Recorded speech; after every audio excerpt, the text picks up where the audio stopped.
ဘေကူတိုင်ဘေကူမြို့ဥဒ္ဒါမြို့တိချမ်းမြေ့မြန်ကျောင်း၌အတွင်း၌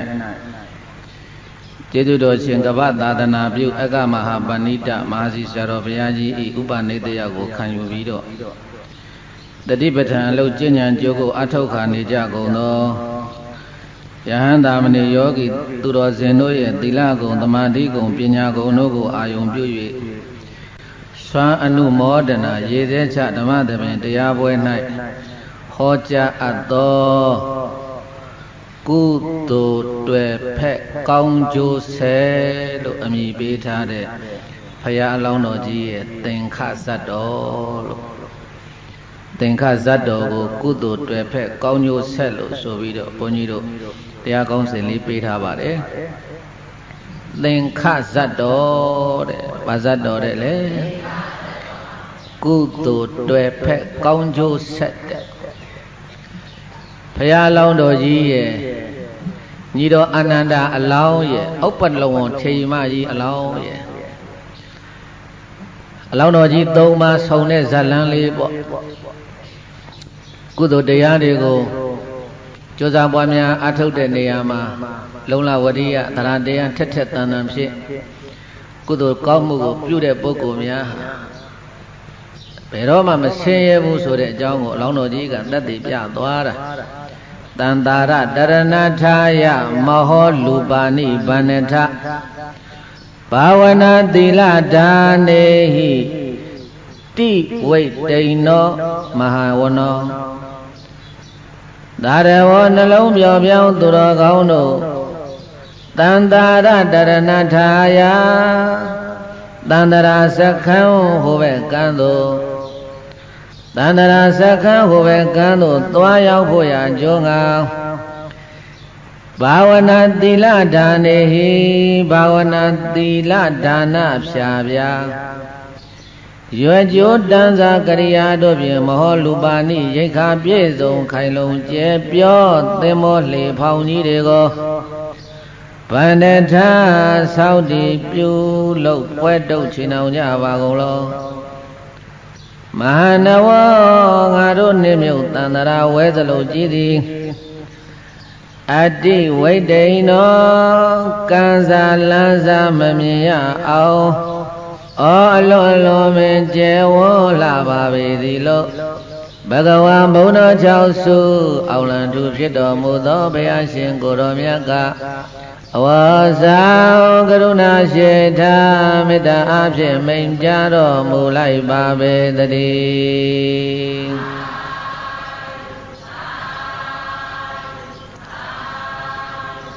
ဘုန်းကြီးတို့သွားနေတဲ့သန္တရာခရီးရေပြင်ကြီးဟာအလွန်လွန်ကိုကျဲလွန်းလွန်းလို့ဘုရားရှင်ကိုယ်တော်မြတ်ကတန္တာရတရဏထာယတန္တရာစခန်းဟိုမှာပဲကန်းသို့သွားရောက်ဖို့ရန်ကြိုးငါဘာဝနာသီလဒါနေဟိဘာဝနာသီလဒါနဖြာဖြာရွယ်ကြိုးတန်းစာကရိယာတို့ဖြင့်သင်္ဘောကြီးမှာရွက်တွေကြိုးတွေလင်းရင်တိုင်တွေနဲ့ဒီလိုရှိရတယ်လို့တန္တရာခရီးကသွားတဲ့အခါမှာလည်းပဲဒါနသီလဘာဝနာလို့ခေါ်တဲ့ရွက်ကြိုးတန်းစာကရိယာတွေမဟောလူပါဏိရိက္ခာပြည့်စုံခိုင်လုံကျဲပြောသင်္ဘောလေဖောင်ကြီးတွေကိုသင်္ဘောကြီးပေါ်မှာရိက္ခာတွေအပြည့်စုံတင်ပြီးတော့ပင်လယ်ခရီးသွားတဲ့ကုန်တဲ့တွေဟာပြည့်ပြည့်စုံစုံသင်္ဘောပေါ်တင်ပြီးတော့မှသွားရသလိုတန္တရာခရီးကိုသွားနေတဲ့ပုဂ္ဂိုလ်တွေဟာလည်းပဲဒါနသီလဘာဝနာလို့ခေါ်တဲ့ကုသိုလ်ကောင်းမှုတွေကိုတင်ပြီးတော့ရွယ်ကြိုးတန်းစာကရိယာတို့ဖြင့်လောခပြီးတော့သွားပါလို့ဒီဒေသနာတော်ကဒီလိုပြောတာအဲ့တော့ဒီမှာဒါနကစပြောရင်ဒါနဆိုတာကိုရှာလို့ဖွေလို့ရထားတဲ့ဥစ္စာပစ္စည်းတွေကိုနှမျောခြင်းတွတ်တိုခြင်းမရှိဘဲနဲ့ဘုရားမြတ်စွာသာနာတော်မှာဒုရနဲ့ဘုရားသာနာလို့အထုတ်တော်မူကြတဲ့ယဟန်တာတွေယောဂီသူတော်စင်တို့ကိုလှူတန်းတဲ့ဆိုတာဒါနတဲ့ဒါနကိုဘုန်းကြီးတို့အဘိဓမ္မာကျမ်းများကပြောတော့အလောဘတဲ့ဒါနဆိုတဲ့နာမည်လေးကိုမသုံးမဲနဲ့အဘိဓမ္မာဒေသနာတော်နည်းအရပြောရင်ဒါနဆိုတာအလောဘဒါနဆိုတာဘာလဲတဲ့ လောဘဆိုတာကလူချင်းတာအလောဘဆိုတာကမလူချင်းတာလူချင်းမှုမရှိဘူးကင်းနေတာလောဘကင်းနေဆိုအလောဘလို့ခေါ်တယ်လောဘကင်းတာဗာလဲဒါနတဲ့ဒါနဟာအလောဘလို့ခေါ်တယ်ဒီကောင်လောဘတိတ်ကြီးတယ်ဆိုရင်ပြောရတာနားလဲတယ်ဗုဒ္ဓဘာသာလူမျိုးကလောဘကြီးတယ်ဆိုသိမခံနိုင်ဘူးဒီကောင်ဝိသမလောဘသမားကြီးပါကွာဆိုပိုနစ်နာသွားတာဒီကောင်လောဘကြီးတယ်ဒီကောင်လောဘကြီးတယ်ဒီဘုန်းကြီးလောဘကြီးတယ်လောဘကြီးတယ်ဆိုရင်သိမခံနိုင်ဘူးအလောဘတဲ့အလောဘဆိုတာဒါနကိုပြောတာအဲ့တော့ဘုန်းကြီးတို့လောကထဲမှာရှိနေတဲ့လူသားအလုံးတို့ဟာစိန်တွေရွှေတွေငွေတွေကြောက်တံပရမယာတွေအိုးအိမ်တိုက်တာတွေဒါတွေကိုဘုန်းကြီးတို့ပြည်သားပေါင်းတော်ကောင်းတို့ရှာဖွေနေကြတယ်ဆိုတာလိုချင်လို့ရှာတာလားမလိုချင်မဲနဲ့ရှာနေတာလိုချင်တာလောဘပဲလိုချင်တာပါတယ်လေလောဘကိုနောက်တစ်မျိုးပြောလို့ရတယ်တဏှာတဲ့ယာခတဲ့နန္ဒီတဲ့တန်ရောစဉ်တဲ့လောဘရဲ့နောက်မှာနာမည်တွေကအမျိုးမျိုးပြောင်းပြီးတော့ခေါ်ထားတာတွေရှိတယ်အဲ့တော့လိုချင်စရာဝတ္ထုအာယုံကာမဂုဏ်တွေကိုလိုချင်လို့ရှာတယ်ရှာတော့အဲ့ဒါတွေကိုရတော့တတ်မဲ့တယ်နှစ်သက်တယ်တတ်မဲ့တယ်နှစ်သက်တဲ့တဏှာလောဘအဲ့ဒီတဏှာလောဘကိုအခြေခံပြီးတော့လည်းပဲရပြီးတဲ့လူကလည်းရပြီးရကြည်ရင်ထပ်ပြီးတော့ရှာနေကြတယ်တဲ့ကဲအဲ့ဒီလိုရှာဖွေလို့ရလာပြီဆိုတော့လည်းပဲအဲ့ဒါတွေကိုတခါသိညာပိုက်ကြထုတ်ကြပိုးကြတောခတ်ကြဒီလိုလုပ်ကြရတယ်ဒီလိုလှုပ်တာဟာလည်းပဲပုထုဇဉ်တို့ရဲ့သဘာဝပါပဲတဲ့ပုထုဇဉ်တိုင်းကလောဘရှိတာပဲပုထုဇဉ်တိုင်းမှာလောဘရှိသလားမရှိဘူးလားရှိတယ်သောတာပန်အောင်လောဘရှိသေးတယ်သောတာပန်ပါရှိတယ်သောတာပန်ဟာလောဘရှိတယ်သောတာပန်လောဘမရှိဘူးလို့မပြောနဲ့သောတာပန်ကဒိဋ္ဌိနဲ့ဝိသိကိစ္စတရားနှစ်ပါးတဲ့ပဲသေးတာသောတာပန်မှာလောဘရှိတယ်ဒေါသရှိသေးတယ်သောတာပန်လည်းစိတ်ဆိုးတယ်သောတာပန်လည်းလိုချင်တယ်သူလည်းသောတာပတ္တိမဉ္ဇဉ်ဘုံညာကပယ်ထားတာကဒိဋ္ဌိနဲ့ဝိသိကိစ္စတရားနှစ်ပါးတည်းပယ်ထားတာသောတာပန်မှာလောဘရှိတယ်ဒေါသရှိတယ်အဲ့တော့သောတာပန်အဆင့်ကိုတော့မရောက်သေးတဲ့ပုရုဇဉ်ဆိုတော့လောဘဒေါသကတော့ရှိနေကြမှာပဲသို့တော်လည်းပဲတတိပညာတရားလက်ကင်ထားတဲ့လူတွေကတော့ဘေးတိုက်ကိုရှာလို့ဝေလို့ရတဲ့ဥစ္စာပစ္စည်းတွေကိုကိုလည်းမြတ်တာအောင်စားတော့နေထိုင်ပြီးတော့လောကရဲ့အကျိုးသာနာတော်ကြီးရဲ့အကျိုးကိုတားနိုင်သည်မြတ်သူစွမ်းနိုင်သည်မြတ်ငွေအားလူအားတို့ဖြင့်သာသနာတော်ကိုလည်းချီးမြှောက်တယ်လောကကိုလည်းပဲသူတတ်နိုင်တဲ့လောက်စောက်ရှောက်တယ်တဲ့အဲ့ဒီလိုလုံးနေတာကိုဘုန်းကြီးတို့စာပေများမှာဗာပြောတော့ဆိုအဲ့ဒါပါရမီကုသိုလ်စုနေတာတဲ့ဘာကုသိုလ်စုနေတာတဲ့ပါရမီကုသိုလ်စုနေတာတဲ့အဲ့ဒီပါရမီကုသိုလ်စုနေတဲ့ပုဂ္ဂိုလ်တွေကိုတကယ်အရင်ကြုံလာလို့ရှိရင်ဘုန်းကြီးတို့စာပေများမှာလေတမဒေဝနတ်ကောင်းနတ်မြတ်တွေဟာကြည်မနေပါဘူးတဲ့ဒေဝရခန္တုသဗ္ဗရာဒေဝနတ်မြတ်မပေါင်းတို့သည်သဗ္ဗရာခါကတိရခန္တုစောက်ရှောက်တတ်ပါတယ်လောကအကျိုးသာသနာအကျိုးကိုဆောင်ရွက်နေတဲ့ပုဂ္ဂိုလ်တွေကိုရှာလို့ပြလို့ရတဲ့ဥစ္စာပစ္စည်းတွေကိုကိုကြီးပဲမစားမတော့ပဲနဲ့ဘုရားမြတ်စွာသာတော်ထံယဟန်တန်ဃာတော်ဒီသူတော်သီလရှင်နေနဲ့ဝေငှပြီးတော့စားသုံးမယ်ထောက်ပံ့မယ်လူဒန်းမယ်ဒါနသီလဘာဝနာကုသိုလ်ကောင်းမှုတွေပြုနေတဲ့ပုဂ္ဂိုလ်တွေကိုလောကကြီးကိုစောင့်ရှောက်နေတဲ့လောကပါဠိနမင်းကြီးတွေတဲ့သာသနာတော်ကြီးကိုစောင့်ရှောက်နေကြတဲ့သာသနာတော်စောင့်နမင်းကြီးတွေအဲ့ဒီလိုတမဒေဝနတ်ကောင်းနတ်မြတ်တွေဟာပါရမီကုသိုလ်စုနေတဲ့ပုဂ္ဂိုလ်တွေတကယ်အရင်ကြုံလာရင်လက်ပိုက်ပြီးတော့ကြည်မနေဘူးစောက်ရှောက်တယ်ချီးမြှောက်တတ်တယ်တဲ့ကုသိုလ်တွေတွေ့ဖက်ထားရင်ကောင်းကျိုးတွေကဇက်တိုက်ပေါ်လာပါတယ်လို့ဘုရားရှင်ကိုရောမြတ်ကကိုရောတိုင်းအလောင်းတော်ဘဝကတွေ့ကြုံခဲ့ရတဲ့ဇတ်တော်ကိုပြန်ဟောတာဇေတဝန်ကျောင်းမှာဘယ်ကျောင်းမှာလဲလေဒါကြောင့်ဒီတရဏတော်ဟောတော်ဘုရားရှင်ကိုရောမြတ်ဇေတဝန်ကျောင်းမှာသတင်းသုံးနေစဉ်ကာလကဟောတော်မူတာဖြစ်ပါတယ်အဲ့တော့ဇေတဝန်ကျောင်းသတင်းသုံးနေတော့ဓမ္မသဘင်တရားဝဲမှာခြေသားတို့ကုသိုလ်ပါရမီကိုရအောင်ယူထားကြကုသိုလ်ပါရမီရှိထားတဲ့ပုဂ္ဂိုလ်တွေအရေးကြုံလာရင်တမဒေဝနတ်ကောင်းနတ်မြတ်တွေစောက်ရှောက်တယ်ဆိုတာငါဖရာလက်တွေပဲဘယ်တော့ကတွေ့ကြတာတော့ဆိုရင်ကိုရောရှင်မြတ်ဖရာပါရမီဖြစ်ရာကာလသင်္ခပုံနာဖြစ်စဉ်ကာလကတဲ့မောလိနိပြည်ကြီးမှာတဲ့ ဘုန်းကြီးတို့ဘုရားလောင်းတော်ကြီးကသင်္ခပုံနာတဲ့ဘာပုံနာတဲ့လဲပစ္စည်းဥစ္စာချမ်းသာကြွယ်ဝတဲ့တထေကြီးတူဖြစ်ခဲ့ဘူးတဲ့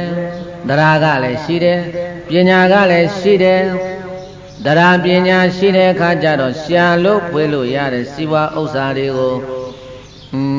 ငါတို့မိသားစုကြီးစားသုံးနေလို့မဖြစ်ဘူးရှိတဲ့စီးပွားဥစ္စာတွေကိုလောကသာသနာနှစ်ဖြာကောင်းကျိုးရအောင်ဆောင်ရွက်မှာပဲလို့ဆိုပြီးတော့လောကလူသားတွေနဲ့မျှဝေသုံးဆွဲတယ်မောလိနီမြို့တက၄မျက်နှာမှာမန္တ၄လုံးမြို့လေကောင်မှာမန္တတစ်လုံးအိမ်ရှိမှာမန္တတစ်လုံးမန္တ6လုံးထိုးတာယောဂီတို့မန္တဘယ်နှလုံးထိုးလဲဘုရားလောင်းတော်ကြီးသင်္ခပုံနာဖြစ်စဉ်ကာလကမောလိနီပြီးမှမန္တ6လုံးထိုးပြီးတော့တလုံးတလုံးလင်မန္တတလုံးတလုံးလင်အတပြား3သိန်းကုန်တယ်တနေ့တနေ့ကိုလှူတာတနေ့3သိန်းမို့3သိန်းမို့ဆိုတော့မန္တ6လုံးဆိုတော့တနေ့ကို6သိန်းကုန်လှူတာ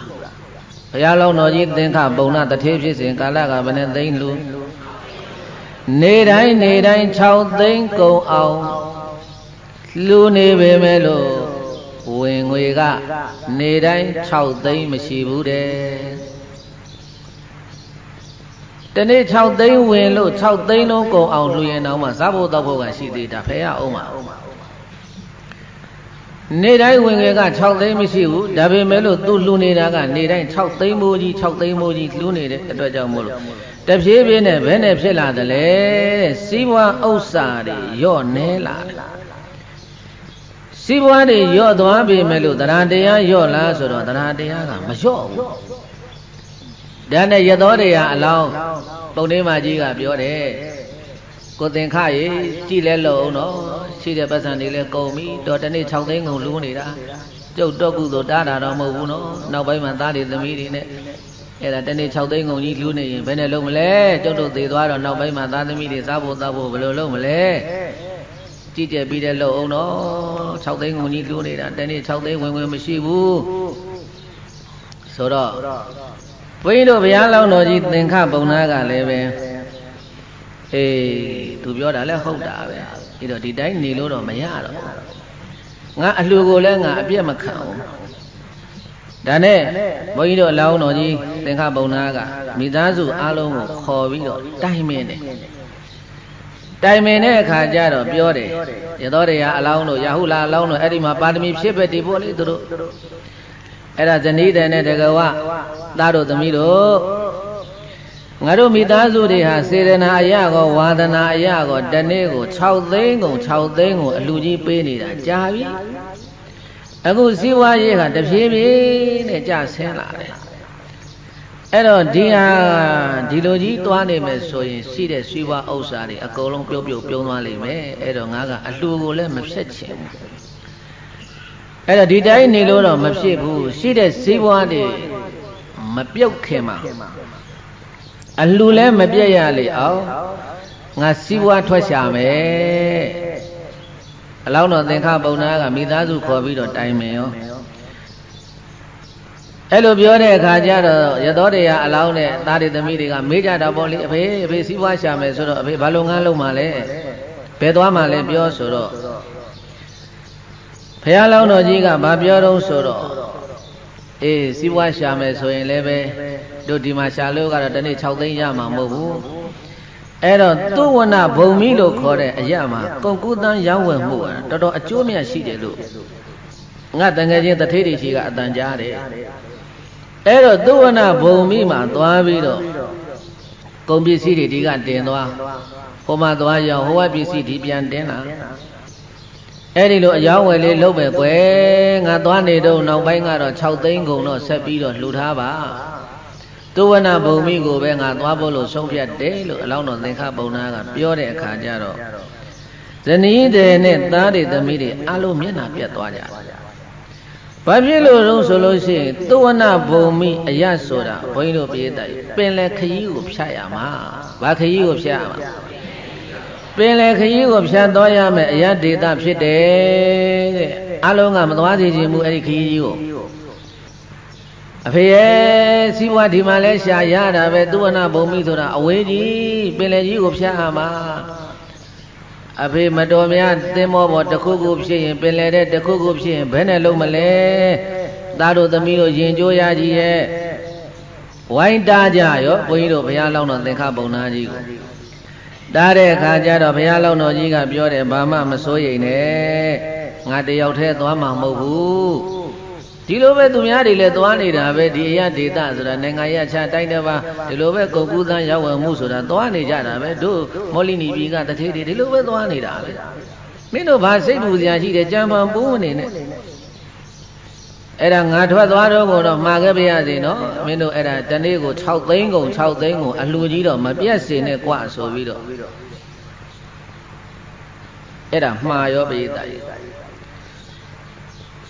မင်းတို့ပတ်စံမကုံခင်မှာငါအချိန်မီရောက်အောင်ပြန်လာခဲ့မယ်မှားပြီးတော့အဲ့ဒါဘုန်းကြီးတို့ဘုရားလောင်းတော့သင်္ခပုံနာတွေအိမ်မှာခိုင်းနေတဲ့လူယုံအဖော်တယောက်ကိုခေါ်ပြီးတော့2ယောက်ထဲထွက်သွားတာအဲ့ဒီအဖော်ကညီတော်အာနန္ဒာအလောင်းခရီးထွက်ပြီးဘုရားလောင်းတော်ကြီးသင်္ခပုံနာအဲ့တော့ဘုန်းကြီးတို့ဘုရားလောင်းတော်ကြီးသင်္ခပုံနာခရီးထွက်တော်မူတဲ့အခန်းလေးကိုကြည့်တဲ့အခါမှာဘာလို့ဖို့လို့ခရီးထွက်သွားတာတော့ဆိုလို့ရှိရင်စီးပွားရှာဖို့လို့ဘာလို့ဖို့ခရီးထွက်သွားတာလဲအဲ့ဒီစီးပွားဘာလို့ဖို့ရှာတာတော့ဆိုရင်လှူဖို့လို့အဲ့ဒီစီးပွားဘာလို့ဖို့ရှာတရားပညာရှိတဲ့လူတွေဟာတဲ့စီးပွားရှာတဲ့နေရာမှာငါမိသားစုအတွက်ပဲဆိုတဲ့ရည်ရွယ်ချက်တစ်ခုတည်းမဟုတ်ဘူးတဲ့အများအတွက်ပါဆိုတဲ့ရည်ရွယ်ချက်လည်းပါတယ်တဲ့ဒါကြောင့်မို့လို့တရားတရားဥဆောင်တဲ့လုပ်ငန်းတိုင်းမှာအဲ့ဒီလူတွေရဲ့စီးပွားရှာပုံကိုကြည့်လို့ရှိရင်စိတ်ရောကိုယ်ရောတွတ်တွတ်လဲလဲထက်ထက်မြက်မြက်တက်တက်ကြွကြွရှိတယ်အဲ့ဒါဘုန်းကြီးတို့တရားတရားရှိတဲ့ပုဂ္ဂိုလ်တွေရဲ့စီးပွားရှာတာမိသားစုတစုတည်းစားဖို့လို့အတွက်ဥထိတ်ပန်ဆင်ပြီးတော့ရှာတာမဟုတ်ဘူး။ငါမိသားစုလည်းစားမယ်ရှာလို့ဖွေလို့ရတာဟုတ်။ဘုရားမြတ်စွာသာနာတော်မှာထမ်းနေတဲ့ယဟန်သားမဏေသူတော်သီလရှင်တွေနဲ့လည်းဝေစားမယ်ဆိုတဲ့ဒီစိတ်ဓာတ်ဟာအဲ့ဒါတရားတရားအဲ့ဒါပါတရားလေ။အဲ့ဒီတရားတရားနဲ့စီဝါရှာတဲ့ပုဂ္ဂိုလ်ဟာတဲ့သူ့ရဲ့ရုပ်လက္ခဏာအင်္ဂါကိုကြည့်တယ်။အမတန်သွက်သွက်လက်လက်ထက်ထက်မြက်မြက်ရွှင်ရွှင်လန်းလန်းရှိတယ်တဲ့။ကဲအဲ့ဒါလေးဘုန်းကြီးတို့ပြည်သားပေါင်းသူတော်ကောင်းတို့ဆိုကြည်သားမှာတရားရွှင်လန်းလှူဒန်းရံမျောသင်္ခပုံနာစိတ်အားရွှင်ပြောအလှူဒါနပြုရကြနောမာထားပြီးခရီးဆက်ခဲ့သော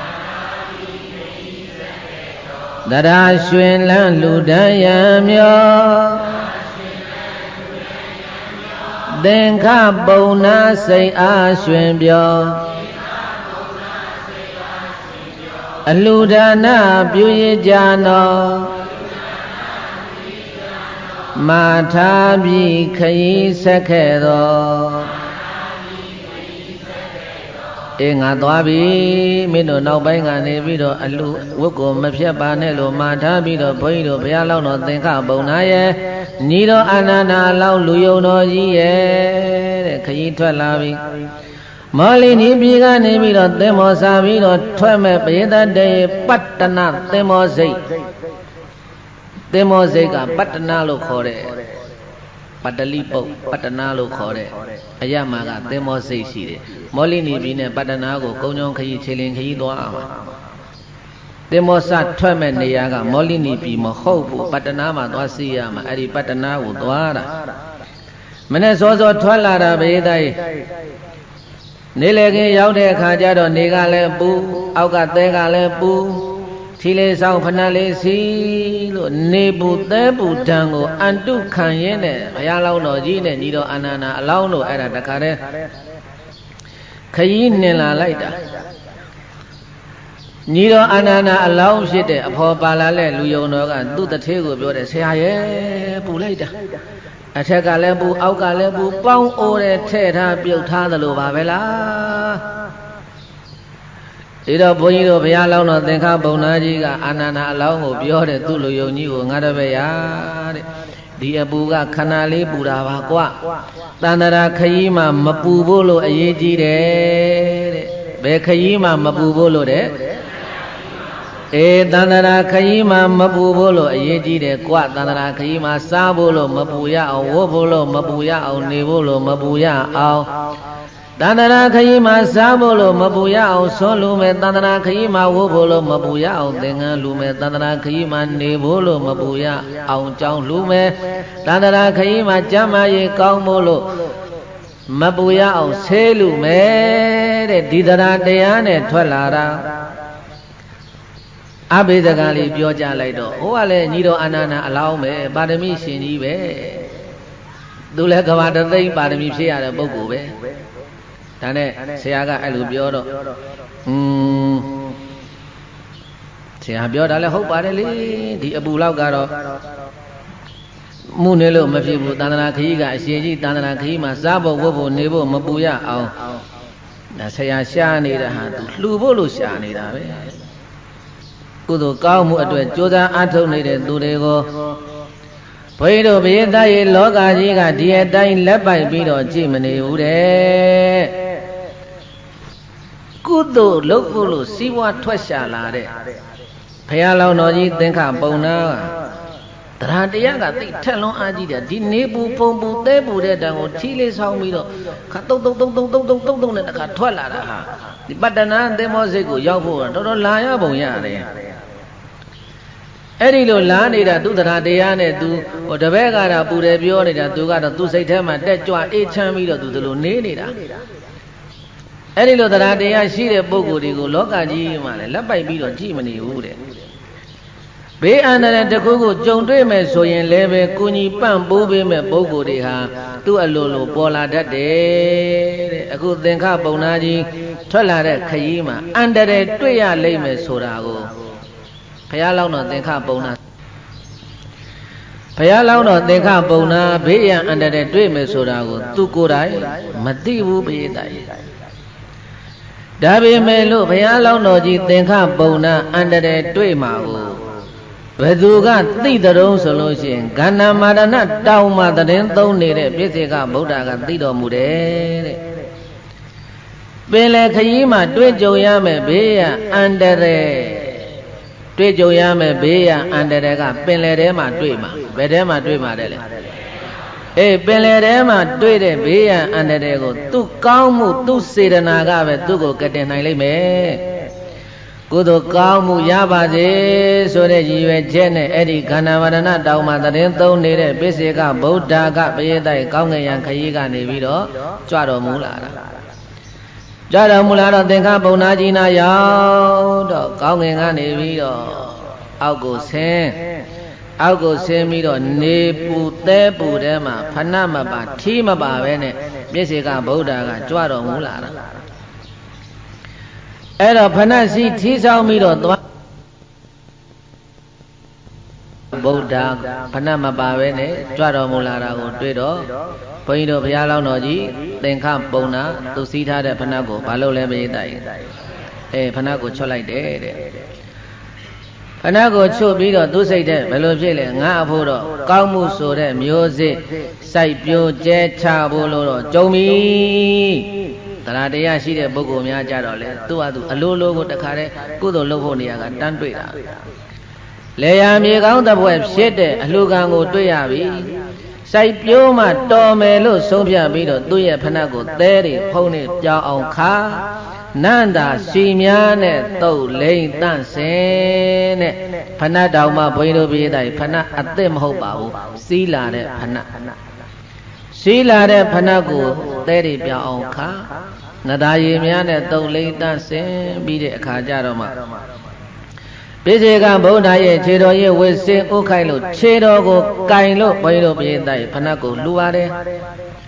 နောက်ပြီးတော့သူဆောင်းလာတဲ့ထီးကိုလည်းပဲပိစေကဗုဒ္ဓကိုကတ်လှူတယ်တဲ့အဲ့တော့ပိစေကဗုဒ္ဓကအဲ့ဒါဘုန်းကြီးတို့ဘုရားလောင်းတော်ကြီးသင်္ခပုံနာရဲ့ဖဏအဟောင်းလေးစီးသင်္ခပုံနာကြီးလှူလိုက်တဲ့ထီးကလေးဆောင်းပြီးတော့ပိစေကဗုဒ္ဓကအဲ့ဒီဖဏနဲ့ထီးအလှခံပြီးတော့ကောင်းငင်ခရီးဖြင့်ကန္တာမာရဏတောင်ကိုပြန်ကြွတော်မူပါတယ်သူလူလိုက်တဲ့ဖဏနဲ့ထီးကိုလူခံပြီးတော့ကြွတော်မူသွားတဲ့ပိစေကဗုဒ္ဓကိုလက်အုပ်ချီကြည်ညိုနေတာ အဲ့ဒါသူ့ရဲ့မြင်ကွင်းကနေပြီးတော့ပျောက်ကွယ်သွားတော့မှလက်အုပ်ချီကိုဖြက်လို့ဘုန်းကြီးတို့ပိဋကရဲ့အလောင်းတော်သင်္ခပုံနာခရီးဆက်ထွက်ခဲ့ပါတယ်ပတ္တနာသင်္ဘောစိတ်ကိုဘုန်းကြီးတို့ဘုရားလောင်းတော်သင်္ခပုံနာရောက်တော့တုဝနာဘုံမီကိုသင်္ဘောထွက်ဖို့လို့ရန်အလုံးအစင်နဲ့ဖြစ်နေပြီကံအားလျော်စွာပဲသူတို့ရောက်တဲ့အချိန်မှာသင်္ဘောထွက်မဲ့အချိန်နဲ့သွားတိုးတော့အဲ့ဒါဆရာတပည့်နှစ်ယောက်သင်္ဘောပေါ်တက်လို့ပင်လေခရီးကိုခရီးသည်တွေနဲ့အတူထွက်ခဲ့တာသင်္ဘောထွက်လာတာ4 ရက်မြောက်ပြီတဲ့ဘယ်နှရက်မြောက်အေးသင်္ဘောထွက်လာတာ4 ရက်မြောက်တဲ့နေ့မှာလှိုင်းတွေရဲ့ပုတ်ခါမှုကြောင့်သင်္ဘောထဲမှာဘုန်းကြီးတို့ပိဋကရဲ့အဲ့ဒီမှာတခါတည်းပြင်းနေဟာအကြောင်းတွေဖြစ်လာပြီးတော့အကြောင်းတွေကိုရသလောက်တော့ပိတ်ပါသေးတယ်ရေတွေကိုရသလောက်တော့ခတ်ထုတ်ကြပါသေးတယ်သို့တော်လည်းပဲပင်လယ်ထဲမှာလိုက်လုံးတွေကတအားကြီးတဲ့အတွက်ကြောင့်မလို့မခံနိုင်တော့ဘဲနဲ့တဖြည်းဖြည်းနဲ့တခါတည်းသင်္ဘောတွေကိုရေတွေကအကုန်လုံးဝင်ပြီးတော့နောက်ဆုံးတော့သင်္ဘောကြီးဟာမြုပ်ဖို့လို့အနေထားကိုရောက်လာအသက်ဘေးနဲ့ကျုံလာပြီအသက်ဘေးနဲ့ကျုံလာတဲ့အခါကျတော့သင်္ဘောပေါ်မှာပါလာတဲ့ခရီးသည်တွေကဟိုပြေးဒီပြေးနဲ့စူညံပွက်နေတာအသေးဘေးသေးဝဆိုင်ပြီကိုအဲ့ဒီလိုရောက်ရက်ခတ်နေတဲ့အချိန်မှာဘုန်းကြီးတို့ဘုရားလောင်းတော်သင်္ခပုံနာကညီတော်အာနန္ဒာအလောင်းဖြစ်တဲ့သူတပည့်ကိုပြောတယ်ငါတပည့်အခုချိန်ရောက်မှတော့ဘာမှသွေးပြက်မနေနဲ့တော့စားစရာရှိတာဝအောင်သာစားငါလည်းအဝစားမှာပဲပြီးလို့ရှိရင်မင်းတကူလုံးဟောဒီထောပစီတွေကိုလိမ့်ငါလည်းလိမ့်မှာပဲလိမ့်ပြီးလို့ရှိရင်ငါလှုပ်တယ်လို့မင်းလိုက်လို့ညီတော်အာနန္ဒာအလောင်းသူတပည့်ကိုသူမှာကြစားတရားရှိကြတယ်စားဟိုမှာသူများတွေကတော့သင်္ဘောပြက်တယ်ဆိုတော့သေမှာဆိုတော့ဟိုပြေးဒီပြေးမစားနိုင်ဘူးဘုရားလောင်းတော်ကြီးနဲ့ညီတော်အာနန္ဒာတို့ကတော့အဝစားတာပဲစားလို့ပြီးတဲ့အခါကျတော့ခန္ဓာကိုယ်မှာတခါတည်းထောပစီတွေလိမ့်ပြီးတော့ဆရာတပည့်နဲ့လင်းရင်တိုင်ထိပ်ဖျားကိုတက်သွားပြီးတော့မောလိနီပြည်ရှိရအရဘက်ကိုမှန်းပြီးတော့သင်္ဘောနဲ့အဝေးဆုံးနေရာရောက်အောင်ကိုအဲ့ဒါခုံချလိုက်တာကျန်တဲ့လူတွေကတော့ပင်လယ်ထဲမှာပရိသတ်တွေဟိုပြေးဒီပြေးဟိုပြေးဒီပြေးနဲ့တခါသင်္ဘောကြီးတပြေးပြေးနဲ့မြုံပြီးတော့သွားလိုက်တာအဲ့ဒီလူတွေလည်းအကုန်သေးငါးစားငမန်းစားမိချောင်းသားတွေဖြစ်အဲ့ဒီသင်္ဘောပေါ်မှာသေနေတဲ့လူတွေကိုငါးတွေမိချောင်းတွေငမန်းတွေကဝိုင်းစားနေတော့ဘုန်းကြီးတို့ဘုရားလောင်းတော်ကြီးနဲ့အဲ့ဒါအာနန္ဒာအလောင်းတို့ကလက်ပြကူးပြီးတော့တခါတပြေးကြရောပြေးပြီးတော့အဲ့ဒီပင်လယ်ထဲမှာကူးနေလိုက်တာဟာဘယ်လောက်ကြာတော့ဆိုရင်9 ရက်ကြာတယ်တဲ့ဘယ်နှရက်ကြာတယ်တဲ့လဲ9 ရက်ပတ်လုံးအသက်မသေးပဲနဲ့အဲ့ဒီမှာပြောသွားရင်ကနေတဖြည်းဖြည်းနဲ့ဘဲနဲ့ဖြစ်လာတယ်မျောပဲကြံတော့တယ်တခါတည်းမျောပဲကြံတော့သေတော့မသေးဘူးတော့အဲ့ဒါတခါတည်းမျောနေတာရသလောက်လေးတော့လှုပ်နဲ့ကူးနေသေးတာအဲ့တော့ဒီနေရာမှာကုသိုလ်ကောင်းမှုပြုလုပ်ထားတဲ့သူအကျင့်သီလပြည့်စုံတဲ့သူမိဘကိုပြုစုစောင့်ရှောက်လုပ်ကြွေးတဲ့သူများကိုပင်လေသမုဒ္ဒရာထဲမှာဘေးဒုက္ခတွေတွေ့ကြုံရင်ကဲမစောင့်ရှောက်ဖို့လို့ဆိုပြီးတော့လောကပါဠနမင်းကြီး၄ပါးကဘသူကိုတာဝန်ပေးထားတော့ဆိုရင်ဘုန်းကြီးတို့ပရိသတ်ဒီနတ်သမီးကိုကြားပြီးသားပါမဏိမေခလာဘယ်နတ်သမီးလဲပရိသတ်အဲ့ဒီမဏိမေခလာနတ်သမီးကိုလောကပါဠနမင်းကြီးတွေကတာဝန်ပေးထားတာဟဲ့မဏိမေခလာနတ်သမီးပင်လယ်ထဲမှာအရေးကြောင်းကြုံလို့ဒုက္ခရောက်ရင်ဒီလူတွေကိုနေရအောင်ကဲဘယ်သူတွေတုံးဆိုရင်မှတ်ထားကုသိုလ်ကောင်းမှုပြုလုပ်ထားတဲ့သူနောက်တက်က5 ပါးသီလမြဲတဲ့သူမိဘကိုပြုစုစောင့်ရှောက်လုပ်ကြွေးတဲ့သူတဲ့3 ဦးရှိတယ်ဘယ်နှဦးရှိတယ်အဲ့ဒါကုသိုလ်ကောင်းမှုလုပ်ထားတဲ့သူတွေအကျင့်သီလနဲ့ပြည့်စုံတဲ့သူတွေမိဘကိုပြုစုစောင့်ရှောက်တဲ့လူ3 ဦးအဲ့ဒါကိုနေရအောင်ကဲဆိုပြီးတော့လောကပါဠနမင်းကြီး၄ပါးကမဏိမေခလာနတ်သမီးကိုတာဝန်ပေးထားတာမဏိမေခလာနတ်သမီးကလည်းပဲနတ်စည်းစိမ်တွေခံစားပြီးတော့သူနေလိုက်တာပင်လေတဲ့ကိုတခါတလေမှသူကကြည်တာသင်္ဘောကလည်းနေတိုင်းနစ်တာမှမဟုတ်တော့လည်းပဲသူကနေတိုင်းပဲကြည်မလဲအဲ့ဒါသူနတ်စည်းစိမ်သူခံစားပြီးတော့သူ့ဘုံမိတ်မှာသူနေတာအဲ့ဒါပင်လေတဲ့ကိုကြည်ဖို့လို့ဥစ္စာကသူမကြည်ပဲနေလိုက်တာဘယ်လောက်ကြာသွားတော့ဆိုတော့9 ရက်ကြာသွားတယ်တဲ့ဘယ်နှရက်ကြာသွားလဲ ဘုန်းကြီးတို့ဘုရားလောင်းတော်ကြီးသင်္ဘောစပြတ်တဲ့နေ့ကစပြီးတော့အဲ့ဒါ9ရက်မြောက်တဲ့နေ့ထိအောင်ကိုသူပင်လေတဲ့ကြည့်ပုံမရဘူးမဏိမေခလာနတ်သမီးငါစည်းစိမ်ခံစားပြီးတော့နေတယ်တဲ့နောက်တော့သူတတိယသွားတယ်ဟာ9ရက်တောင်ရှိပြီငါပင်လေတဲ့မကြည့်ရတာမှန်ကြည့်လိုက်အောင်မဟာဆိုတော့ပင်လေတဲ့ကြည့်လဲကြည့်လိုက်ရောဘုန်းကြီးတို့ဘုရားလောင်းတော်ကြီးရဲ့သင်္ခပုံနာရဲ့သီလဘုရားလောင်းတော်ကြီးရဲ့ဒါနကောင်းမှုတွေကိုမြင်လဲမြင်လိုက်အောင်ကဲမဆိုပြီးတော့အဲ့ဒါခါတဲ့အလွန်ကိုအရသာကောင်းမွန်တဲ့နတ်သုဒ္ဓါတွေကိုရွှေခွဲနဲ့ထဲပြီးတော့ဘုန်းကြီးတို့ဘုရားလောင်းတော်ကြီးသင်္ခပုံနာရှိတဲ့အရာကိုရောက်လာပြီးတော့ตาရတဲ့ကိုตาရတဲ့အတန်နဲ့ကိုထင်ရှားပြပြီးတော့အသင်ပုံနာသင်ဟာပင်မကြီးစွာနဲ့အစာဟာရဖြတ်ပြီးတော့ကူးနေတာကြာပါပြီအဲ့တော့ဓာလေးကိုစားပါလို့ဆိုပြီးတော့ဘုရားလောင်းတော်သင်္ခပုံနာကြီးကိုနတ်သုဒ္ဓါတွေကျွေးတာကျွေးတဲ့အခါကျတော့သင်္ခပုံနာကနတ်သမီးသင်ရဲ့အစားအစာကိုငါမစားလို့ဘူးတဲ့ငါဟာဥပုပ်ဆောက်တည်ထားတဲ့သူတဲ့ကဲပိန်တို့ဘေးသားကြီး9ရက်လုံးလုံးဥပုပ်ဆောက်တာဘယ်နှစ်ရက်လုံးလုံးဥပုပ်ဆောက်တာလဲအေး9ရက်လုံးလုံးဥပုပ်ဆောက်နေတာငါဥပုပ်ဆောက်တည်ထားတဲ့သူလို့ဒီလိုပြောတာ哦ပြောတော့အနားမှာကူးနေတဲ့အာနန္ဒာအလောင်းလူယုံတော်ကဟာငါဆရာတယောက်တည်းစကားပြောနေပါလားမစားဘူးလို့လည်းခေါင်းခါတယ်ဥပုပ်စောင့်တယ်လို့လည်းပြောနေတယ်ငါဆရာတော့သေဘေးကိုတွေးကြောက်ပြီးတော့ကြောင်6ရှားနဲ့တယောက်တည်းဘာတွေစကားပြောနေလဲမသိဘူးယူများယူသွားပြီလားမသိဘူးဆိုပြီးတော့ဆရာတယောက်တည်းဘာတွေပြောနေတာလဲသေရမယ်ဘေးကိုကြောက်လို့လားဆရာပဲအစောတုန်းကတော့ပြောပြီးတော့တန်တရာဘေးကဘာဖြစ်တယ်ညာဖြစ်တယ်နဲ့ဆရာကြောက်မနေပါနဲ့အာနန္ဒာအလောင်းကတခါသူ့ဆရာတရားပြန်ဟောတဲ့အခါကျတော့မှဘုရားလောင်းတော်သင်္ခပုံနာကပြောတယ်ဟဲ့ငါမယူဘူးသေဘေးလဲငါမကြောက်ဘူးငါစကားပြောနေတာဟာဆရာစကားပြောနေတာဘယ်သူနဲ့ပြောနေတာလဲမဏိမေခလာနတ်သမီးကိုဘုန်းကြီးတို့ပြေးတိုင်းဘုရားအလောင်းတော်သင်္ခပုံနာတယောက်တည်းမြင်ရတာအာနန္ဒာအလောင်းဖြစ်တဲ့သူ့ရဲ့လူယုံတော်တပည့်ကမမြင်ရဘူးဒါကြောင့်မို့လို့သူကမေးနေတာငါသေဘေးကိုကြောက်လို့ကြောင်6ချမ်းတဲ့စကားတွေဟိုပြောဒီပြောနေတာမဟုတ်ဘူးစကားပြောပေါ်ရောက်လာလို့ပြောနေတာငါနဲ့စကားလာပြောနေတဲ့လူကအစင်းလဲအလွန်လာတယ်ရွှေနဲ့တစားဆင်နာတဲ့ဗဒမြားကပတ်ကိုလည်းပတ်ထားတယ်မဏိမေခလာရဲ့ပုံကိုအဲ့ဒီမှာအလောင်းတော်သင်္ခပုံနာကပြောပြနေတာအလွန်ကိုလည်းရုပ်အစင်းငါကလည်းလှပတယ်တဲ့ကပတ်ကလည်းရွှေနဲ့ဗရမ ्या နဲ့စီထားတယ်ကပတ်ကိုလည်းပတ်ထားတယ်တရားတရားနဲ့ငါကိုရွှေခွက်ထဲမှာနတ်သုဒ္ဓါတွေထည့်ပြီးတော့လာကျွေးနေလို့ငါပြောနေတယ်နတ်သမီးတယောက်ဒါဖြစ်ရင်လည်းဆရာရဲ့တကယ်နတ်သမီးလားဓမ္မမို့လို့ရှိရင်လည်းပဲတကိုးရှိတဲ့လူမိန်းမလားဥစ္စာဆောက်လားဘာလဲသိရအောင်လို့ဆရာသေချာမေးသမ်းပါဦးအာနန္ဒာအလောင်းကဒီကနေတပည့်ကအကြံပေးတယ်ကြံပေးတဲ့အခါကျတော့ဘုန်းကြီးတို့ဘုရားလောင်းတော်ကနတ်သမီးမှန်သိပါတယ်ဒါပေမဲ့လို့တပည့်စိတ်ထဲမှာတန်တရားရှင်းသွားအောင်လို့ဆိုပြီးတော့မေးတာမေးတဲ့အခါကျတော့မှမဏိမေခလာနတ်သမီးကအသင်ပုံနာတဲ့ငါဟာတကုအာနုဘောရှိတဲ့နတ်သမီးပါတဏှာကရုဏာလည်းထားတတ်တဲ့သူလည်းဖြစ်ပါတယ်သင်ရဲ့အကျိုးအတွက်ဒီသမုဒ္ဒရာကိုငါရောက်လာတာဖြစ်ပါတယ်ငါမှစားတရားတောက်เสียအိယာနေရဆင်မြင့်စားတဲ့စည်းစိမ်ဥစ္စာတွေငါရှိမှပြည့်ပြည့်စုံစုံအကုန်လုံးရှိပါတယ်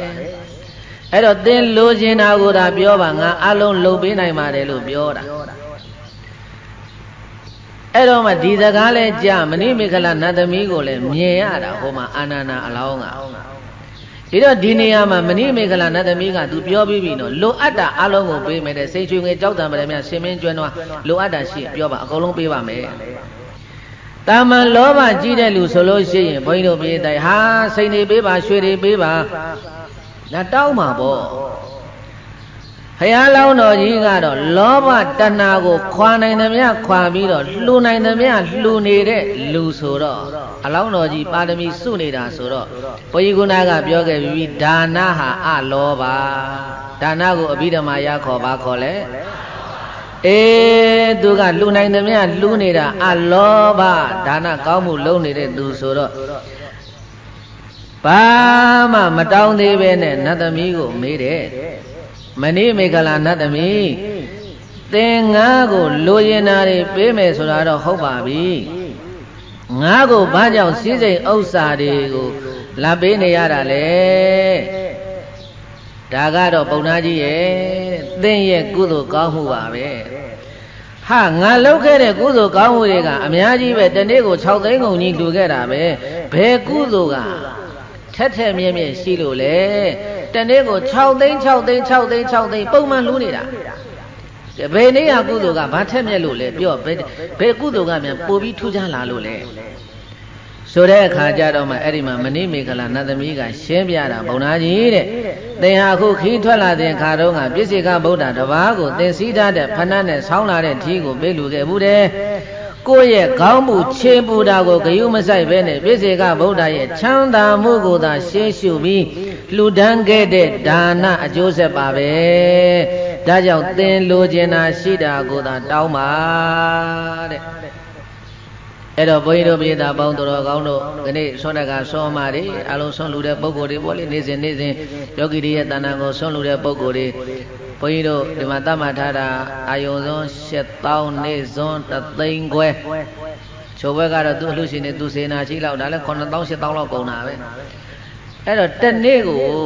1000ဘိုးပဲအိမ်မှာကိုအောင်ချက်အောင်တော့